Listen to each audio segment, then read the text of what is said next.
15th, 2015. This is the Hermetic Hour.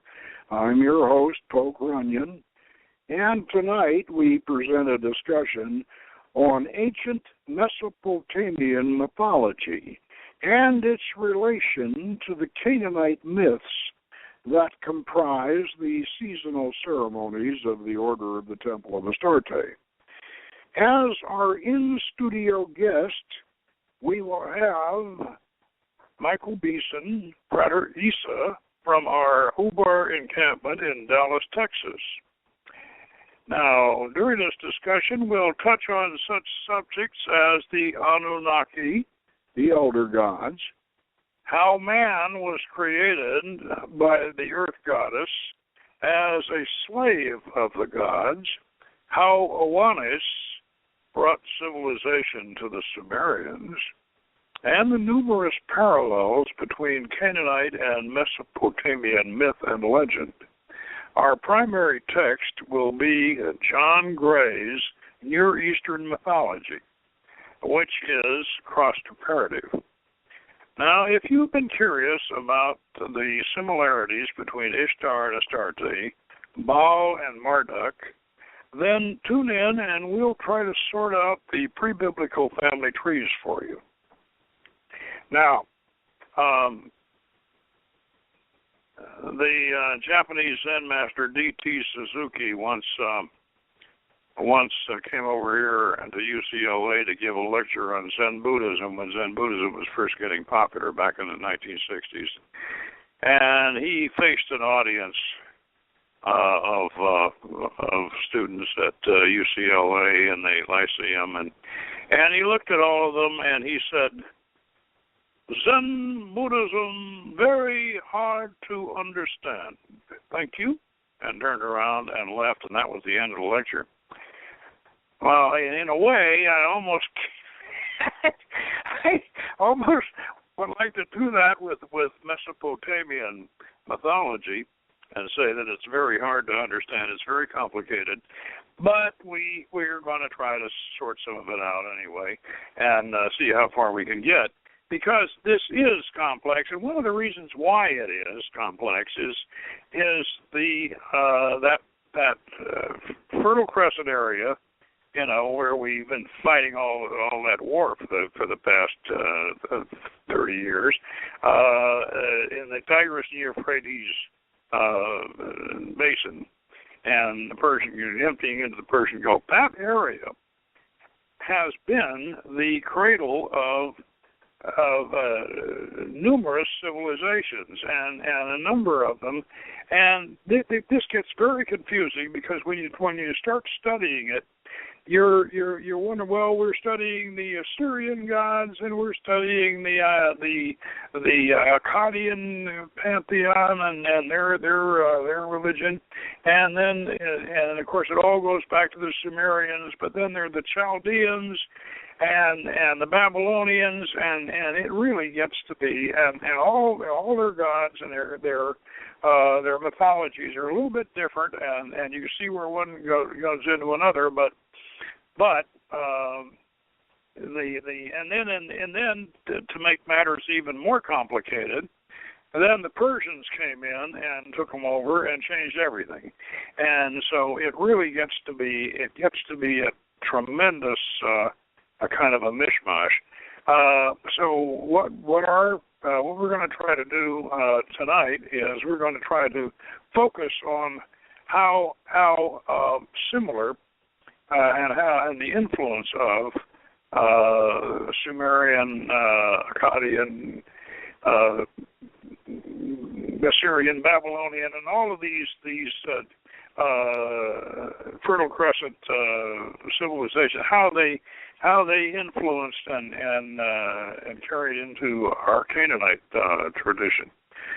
So, with that in mind, what I'm going to do is I'm going to start off by reading a couple of sections regarding some of this original stuff. But first, before we do that, let's talk about I know this is on everybody's mind that is interested in this subject, is the Anunnaki. And why are the Anunnaki? Because they are the elder gods. They're the oldest gods according to the mythology. They're the oldest gods, and they.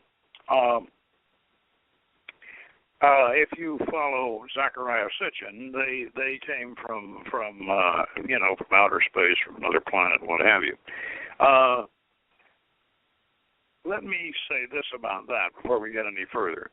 Anu is the sky god, and Anunnaki, of course, are like Elohim. Like El is the father god, the Canaanites and Elohim and the Elohim are all the little godlets. And so the same thing with Anu and Anunnaki. They're the sky gods. Now, that, of course, is what Sitchin spins off on. Now, however, what we should realize here is that in ancient Sumerian mythology, and the Sumerians were the ones that started it off, they were the gods of the underworld, and this, by the way, carried all the way through to Greek mythology.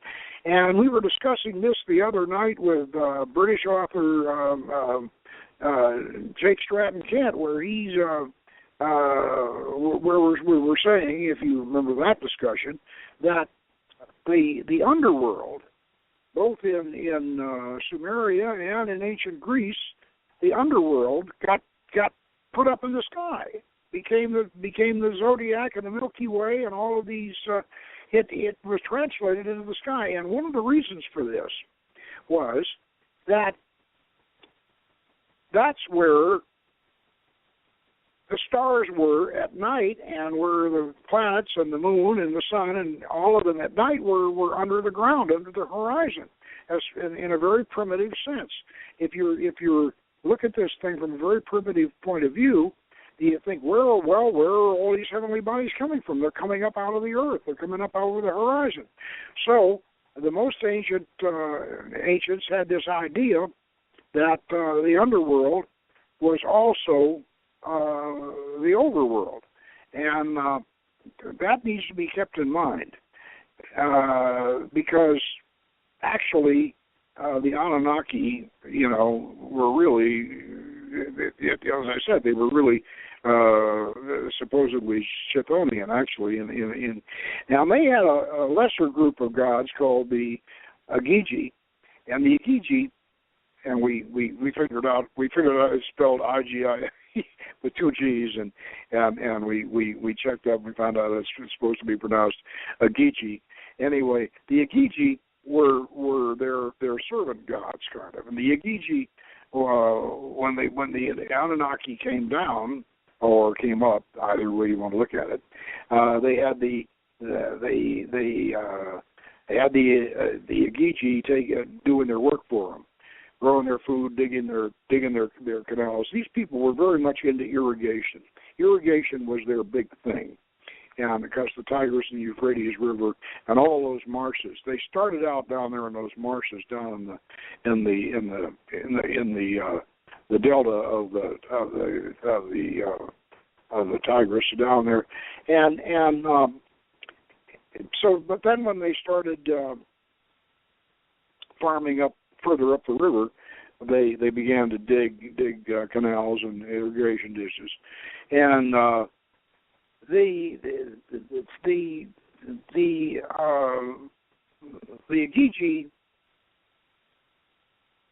Agigi were being worked too hard. They had a labor dispute, and they went on strike. And they not only went on strike, they actually revolted. And so the gods got together, and they said, "What are we going to do? The Agigi won't work for us anymore. They won't grow food for us. They won't dig canals. They won't dig ditches. And what are we going to do?" And they said, the Anunnakis. By the way, there's no gold. If you notice in this story, we aren't talking about digging gold. We're talking about digging drainage, digging irrigation ditches, and planting food. Now, let's read the creation of man here, not from John Gray. This one is from Stephanie Dowley's Myths of Mesopotamia, the creation of man. According to Atrahasis, which is that's the Mesopotamian Noah, the mother goddess Mami, with the help of the wise god Ea, was also a water god, created men out of clay mixed with the blood of a slain god called Ilawila. Man's purpose in life was to relieve the gods of hard labor. This account of man's creation may be compared with that in the epic of creation in which Marduk, and that's a later one, that's Babylonian, used the blood of Kingu, the evil leader of the enemy gods whom he had slain, to create mankind with the help of Ea. Clay is not mentioned. And no birth goddess takes part, but the purpose of man's creation is again toil on the god's behalf. And neither account mentions the creation of animals, which is an important preliminary to man's creation in Genesis.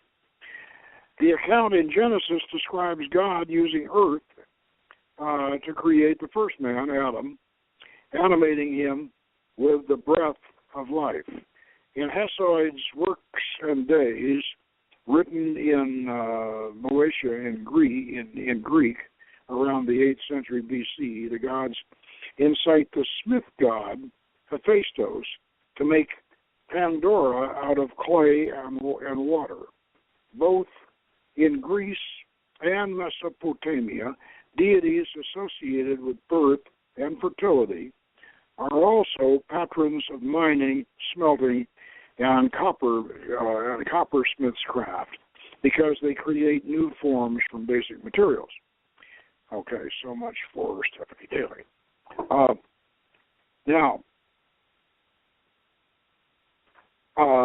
we mentioned in here Oannes, the fish god, the amphibian, brought civilization to the Sumerians. Let's mention for a minute here. By the way, let me check in with Michael. Are you there? I am most certainly here, folk. Okay, let me just wrap a little of this up, and then we'll get into a few things.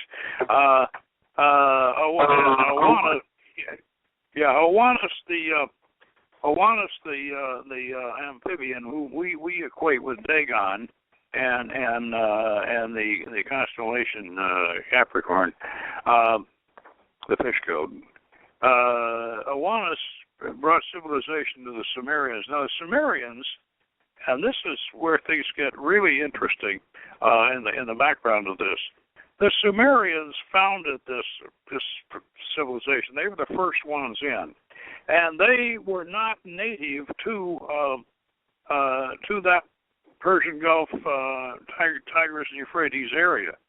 They came in apparently by sea, and they were not a Semitic people, and they weren't Aryan either. They were nobody actually knows what they were. They were,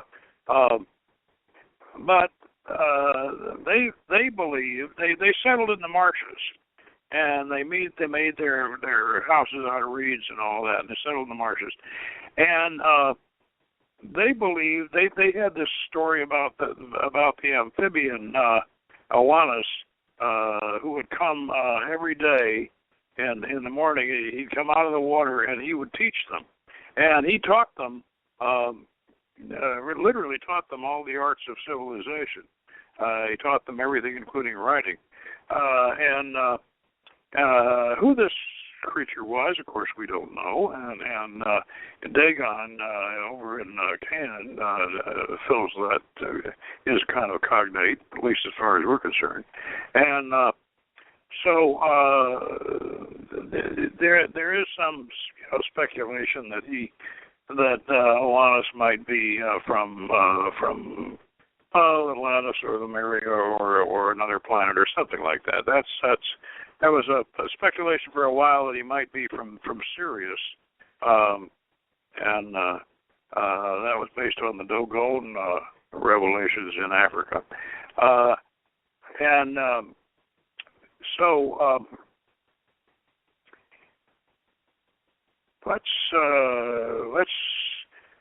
let's talk about Michael. Let's talk about the sequence of this. John Gray makes the point that all of everything after the Sumerians, all the peoples that came after them were all Semitic. They all came in from the desert, would you agree with that? I would definitely agree with that. And if you don't mind, I'd like to go back to Oannes a little bit. One of the ways that they recorded that he taught civilization was by sending 7 sages, and each of those sages took on characteristics of Oannes too. So that's also interesting and ties in with all the things. But yes, I would definitely agree going back that they came from the deserts. And one of the things that John Gray also points out is that Ishtar was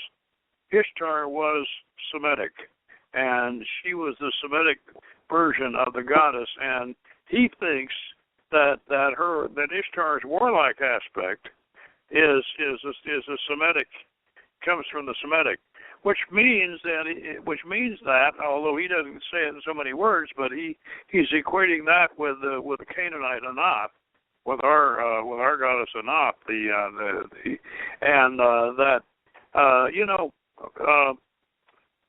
that is so provocative that Anath might in some ways, or the Anath concept might in some ways predate Ishtar. That really is a kind of a mind blower. But then when you think about it, Anath has the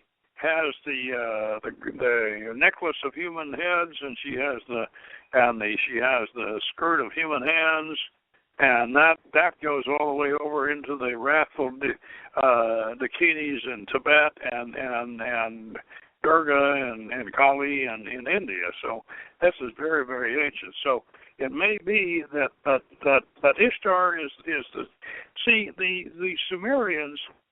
They had a goddess called Inanna, and Inanna did everything that Ishtar did pretty much, but except she wasn't a war goddess, and so Ishtar. And we're more familiar with Ishtar as a cognate for Astarte and whatever. Do you want to talk about the Ishtar and Inanna cycle? Michael? Yeah. Yes, I'm here. Yeah. So yeah, we can totally talk about that. Give me one moment.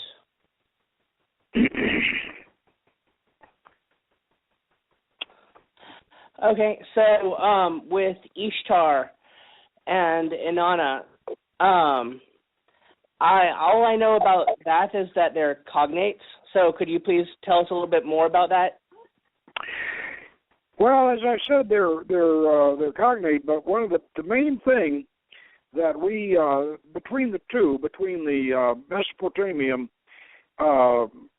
cycle and the Canaanite cycle is this idea of Ishtar's and Astarte's descent, or Anath's descent, into the underworld to resurrect the dead Ur king. This is the big cognate myth theme that both of these, and Inanna really originally, as I understand it, Inanna, the Sumerian Inanna did this, but she didn't do it quite as forcefully as Ishtar because she wasn't a war goddess. But what happens during this descent? The Tammuz is the Ur king in Mesopotamia. Tammuz, and over in Canaan it's Baal, and so what we have here is Baal and or Tammuz are killed and yearly, and this is sacrifice of the year king and whatever, which eventually culminates in the crucifixion of Jesus, of course. But so the goddess, in this case, in our case, originally it was Anath, and then finally Astarte, goes down into the underworld to face the Dark Lord Mot over in Canaan. But in Mesopotamia, it's Inanna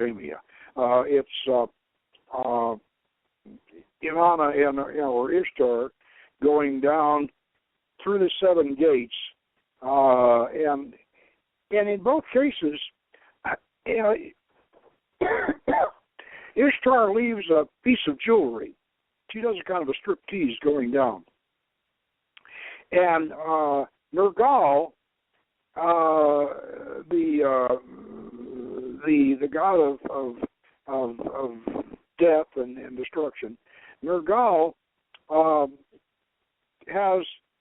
he sets guards at each one of these gates, portal guards, and we also have that in the Canaanite in our version of the Canaanite descent, whereas Mot stations these portal guards. Well, she has to surrender. Ishtar surrenders a piece of jewelry at each gate, and finally gets down to the bottom where Tammuz is lying there, and at that point she's naked, and she confronts Ereshkigal, the goddess of the underworld, which Nergal, by the way, has managed to force her into a marriage. So Nergal has and Ereshkigal are they're an item. Okay, they that's the god and the goddess of the underworld and of death and whatever. And Ishtar manages to get Ereshkigal to let her resurrect Tammuz and bring him back up. And we did the same thing, basically, except over in Canaan, Anath kills Mot, which is, Mot is the cognate for Nergal, and then resurrects Baal. And so these two are very, very closely related, these two themes. And do you want to add something to that? No, Michael? sir, I do not. No, that was a very good overview of exactly how that cycle works. So thank you for that. Okay, now we're looking at the following our abstract here, and I think that what we ought to do is talk about Marduk and Baal and Marduk a little bit here. We said, and Baal, you want to talk about Baal and Marduk? I've been doing most of the talking here. Okay, well, I'll go ahead and cover Marduk, and you can cover Baal. How about that? So, okay, go ahead and cover Marduk.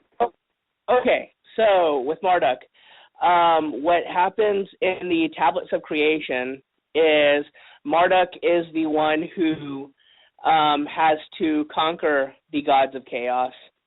And the gods of chaos are all water gods, and the Mesopotamian region is very subject to random flooding.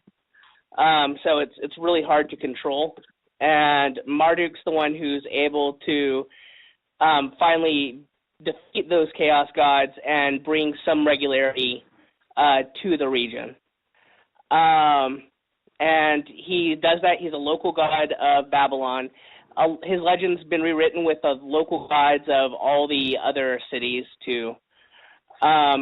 So that's the basic hero cycle of Marduk, and he does sacrifice himself to create humanity in some of the myths. where he has the other gods cut his head, and from his blood, humanity is formed. Yeah, good. Marduk is very similar and almost a linguistic cognate for Melkart,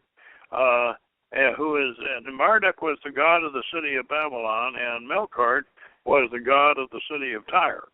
And Melkart was a version of Baal, and Melkart and Marduk both were versions of Hercules. And if you know, going around and doing the labors, and this brings up the point that so much of Greek mythology, especially the earliest pre-Homeric Greek mythology, with the elder gods, the Titans, and so much of that is paralleled in the early myths of Mesopotamia, and same thing with Canaan. Like for instance, they had this huge female sea monster called Tiamat in Mesopotamian mythology, and Tiamat got Marduk in some versions of it. And I forget who was the Sumerian version of who dismembered Tiamat, but Tiamat got dismembered by the hero god of all these various traditions, and the same thing. We have in Canaan, we have Lotan, who is the biblical Leviathan. And that's the difference is, and this is kind of interesting, the difference is that in Canaanite mythos, Lotan, or Typhon, was male. And yet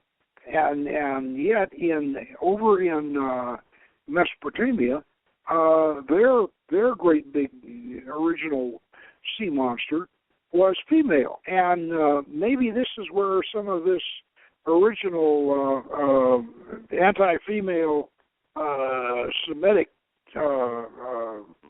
stuff came from. I don't know, because it's just a speculation. But now, yeah. So what would you like to? If you'd like to comment on that before I move into Shamash, the sun god. Yes, sir, I would.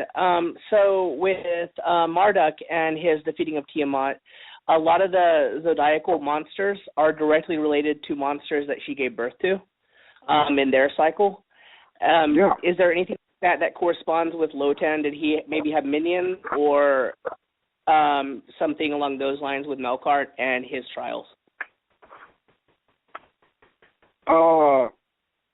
Well, you're right about that, but all these monsters that she gave birth to are the beasts. And one of the things is that the original Phoenicians actually referred to the Hercules, Heracles, or the Melkart myth.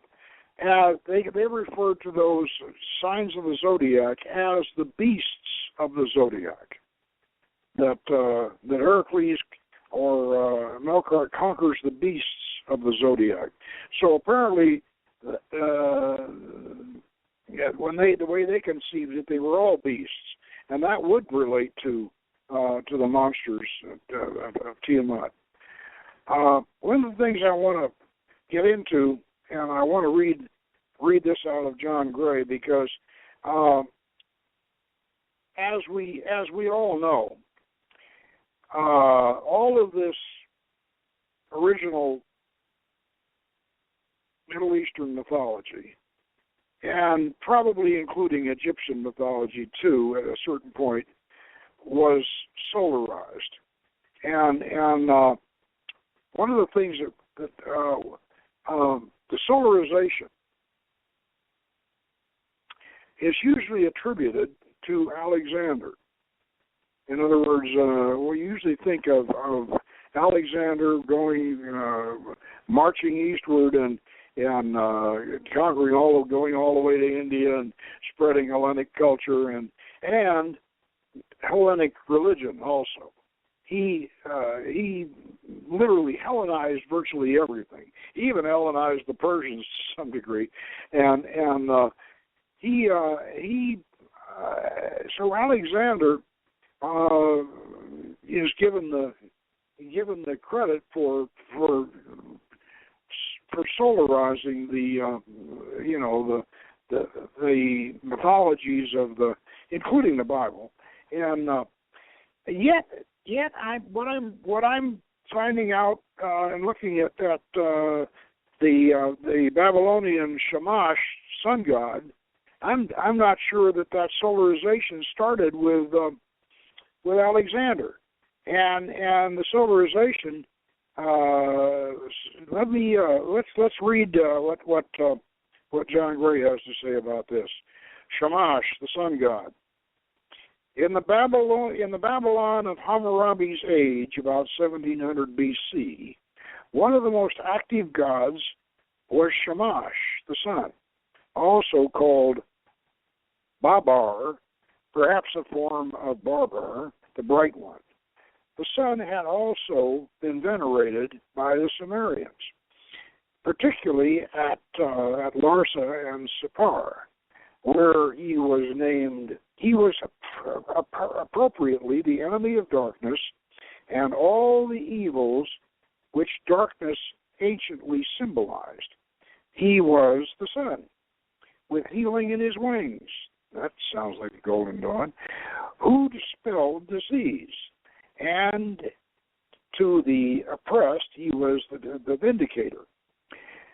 As the God who traverses the whole sky from the horizon to horizon, and even, according to the Mesopotamian cosmology, accompanies a similar nightly journey through the underworld.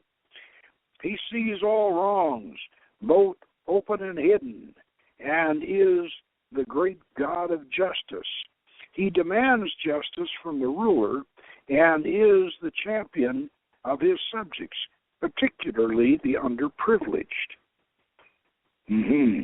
This characteristic is particularly well illustrated in the prologue to Hammurabi's famous Code of Laws, and on the sculpture at the head of the code where the king stands subserviently before Shamash, from whom he receives the symbols of his commission.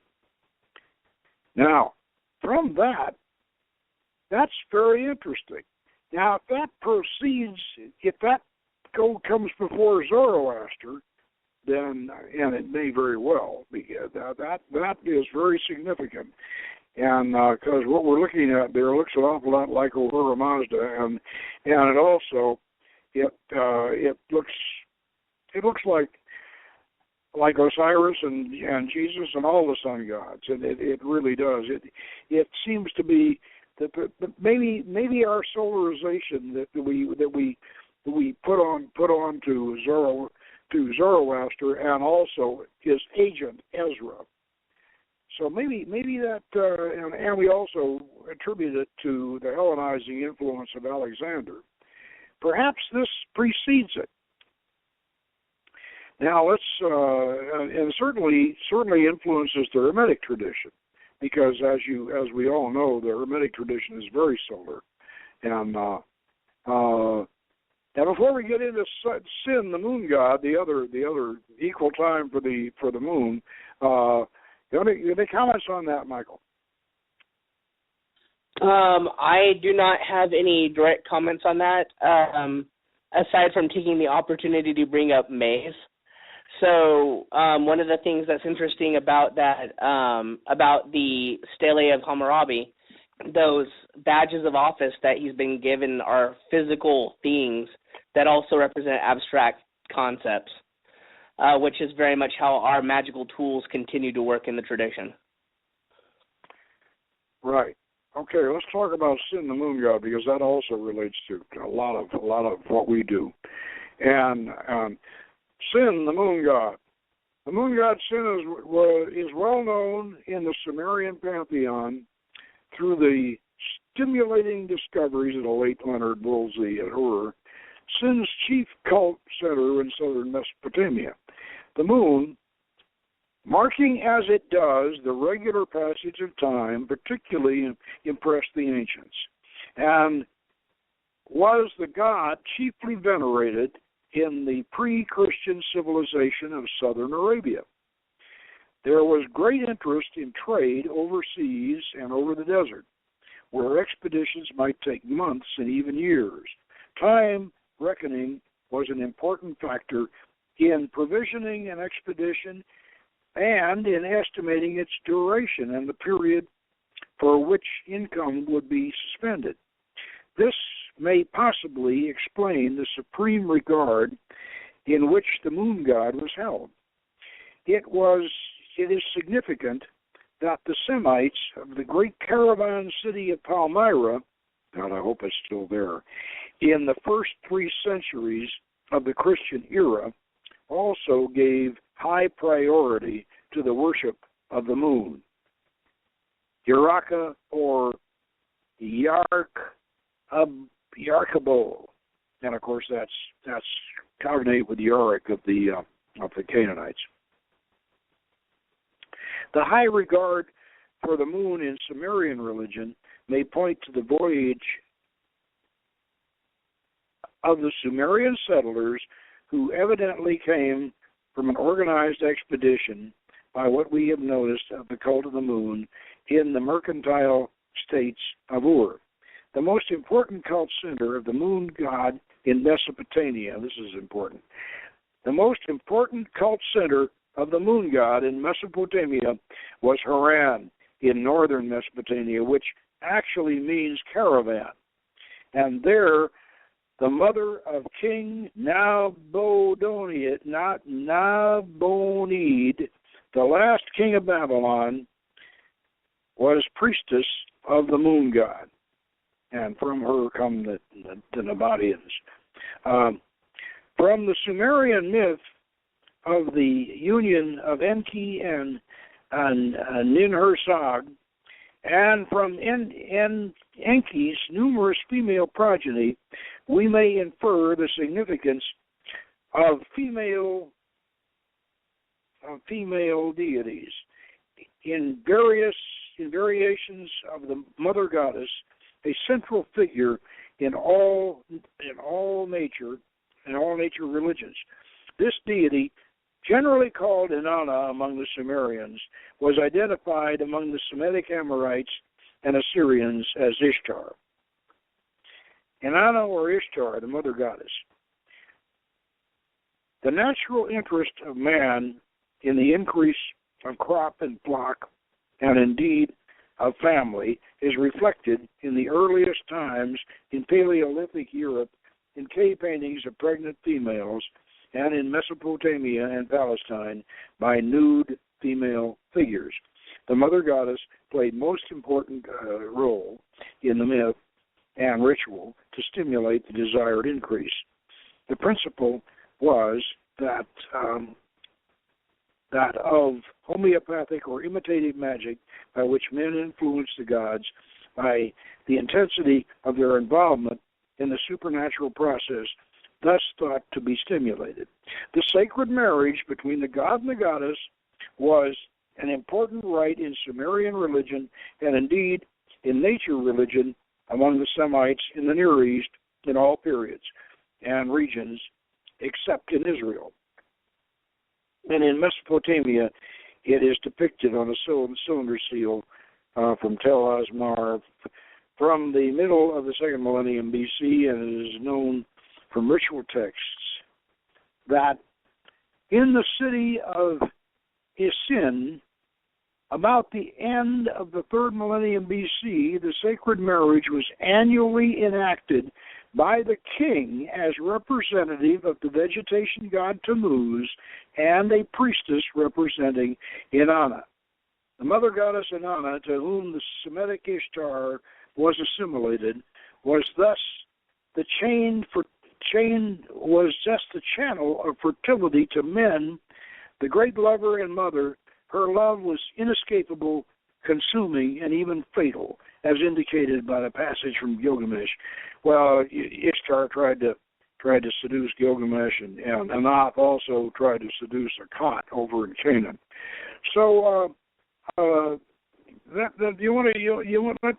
comment on this on the mother goddess here, because I know if Joe Carson's listening, she'll certainly want us to do that.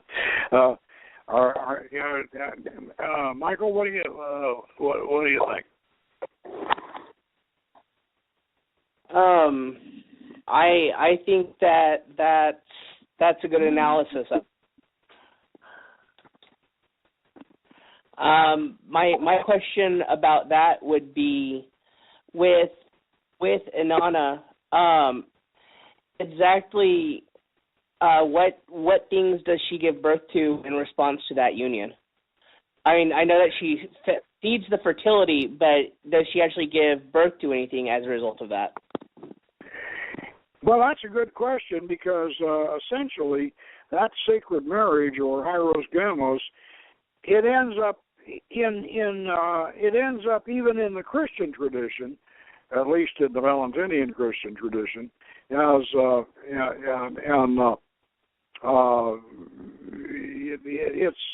as you know, in Valentinian Christianity, the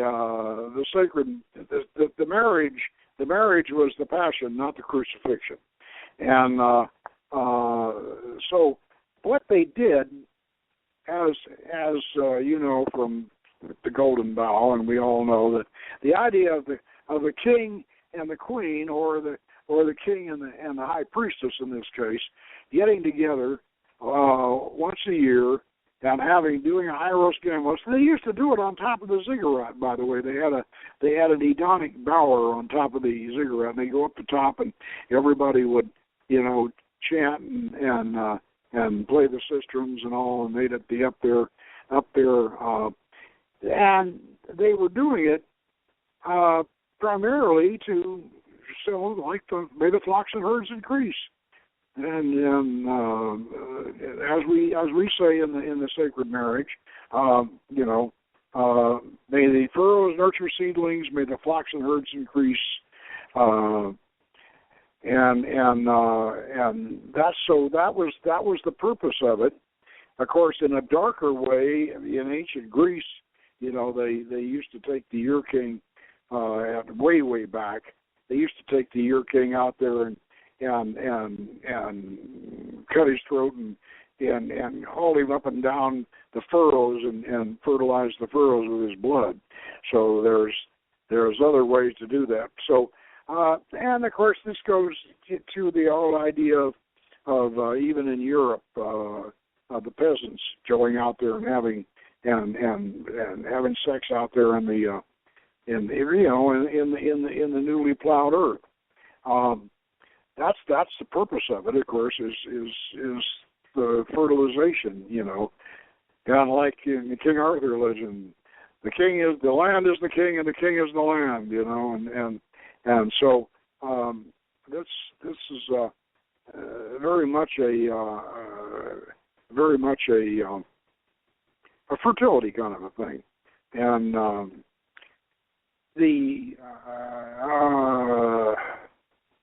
see. And as I said, in Valentinian Christianity, that sacred marriage is or what is sometimes referred to as the Feast of Agape. That it's very, very beautiful, and it is supposed to be very, very significant. So.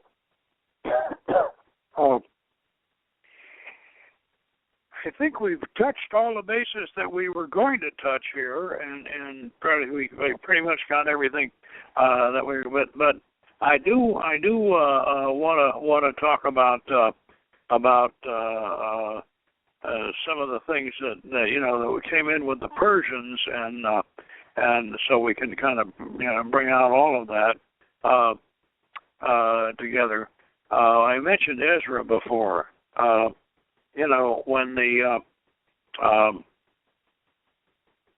when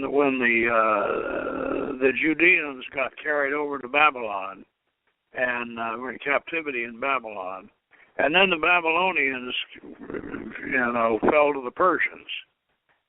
When Cyrus the Persian came in, he was really quite a geopolitical politician. In fact, I think maybe Cyrus the Persian invented geopolitics, because what he did was he moved the Cuthians over and made them Samaritans, and that might have been done before Cyrus, but whatever. But he got the idea. If I take these captive Jews and I take them over and I establish them in Jerusalem, and I put them in control of the country, and then they have this book, and they can control the people with this book, and they're my agents, and so I'm going to help them. Number one, I'm going to help them get their book together. And then when they get their book together, then I'm gonna take them over there. I'm going to take them back, and I'm going to give them control under my aegis and under my command. I'm going to give them control of Palestine. Well, he did that, and sure enough, they did, and they had the book, and they wrote the book really with Cyrus looking over their shoulder. And it's interesting to find out that so much of what's in the Bible comes from Mesopotamian stories. Like a lot of it comes from the Genesis. A lot of it comes from Gilgamesh and the Noah story and even the Moses story, and even there is even a Solomon. They even had a king that was very much like Solomon. So many of these stories are very much influenced, in Ezra's Bible, are very much influenced by their Babylonian records and all, which they were all able to study. You want to comment on some of this before we wrap it up? I'm actually about ready to wrap up, personally. The Bible stories, you've covered the basics of that, so I don't really have anything to add to that one. Yeah, well, the about this business of Ezra and his Bible, because he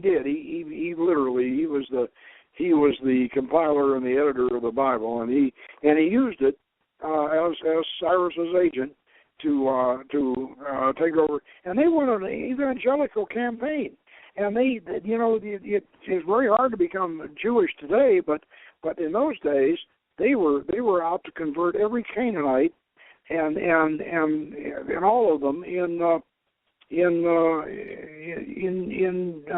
Israel, and all the way up into Phoenicia, and they couldn't do the Samaritans because the Samaritans had an earlier version of the Bible of theirs, and so they wouldn't. And so they accused the Samaritans of being pagan, and the cursed Cuthians.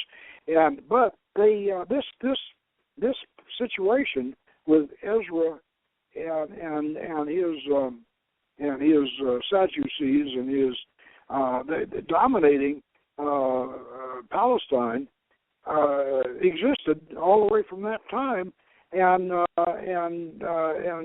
I personally believe that Jesus was going, like Paul said, he was a precept of the order of Melchizedek. In other words, he wanted to restore L rather than YHVH as